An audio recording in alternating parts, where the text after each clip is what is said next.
Le général de corps d'armée a suivi lors de l'inspection des unités des exposés sur leur mission au sein de cette région sensible et a examiné de près leurs différents équipements et infrastructures. Il a également visité le mur frontalier de sécurisation à 500 mètres de nos frontières avec le Niger, comme il a donné un ensemble de directives et d'instructions réitérant à chaque station de sa visite sa reconnaissance et sa gratitude envers ces hommes qui ont prouvé qu'ils sont dignes de la responsabilité pour poursuivre le parcours de la préparation du corps de bataille de l'Armée nationale populaire, du développement et de la modernisation de ses capacités que pour lutter contre les restes du fléau du terrorisme dans toutes ses formes et ses ramifications criminelles.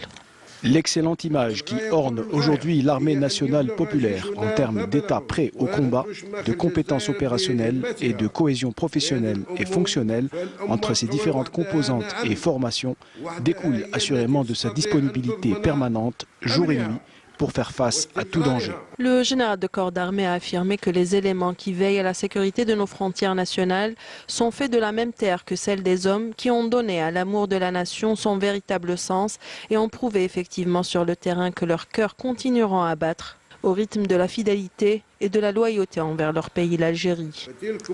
Tels sont les rangs éminents atteints et qui n'ont nul besoin de preuves, car le terrain en témoigne. Et les résultats réalisés sur plus d'un échelon viennent confirmer la réputation que nous avons pu fonder grâce à Dieu le Tout-Puissant et à l'appui indéfectible et le soutien permanent dont jouit notre armée dans toutes ses composantes de la part de son Excellence, Monsieur le Président de la République, chef suprême des forces armées, ministre de la Défense nationale, motivant davantage notre armée à poursuivre ses efforts, à les concrétiser sur le terrain et à faire aboutir les objectifs en de véritables réalisations. À l'issue de cette rencontre, la parole a été donnée aux cadres et personnels des unités de la région qui ont réitéré leur entier engagement, en toutes circonstances, à préserver l'Algérie et le legs de nos valeureux martyrs de toute menace.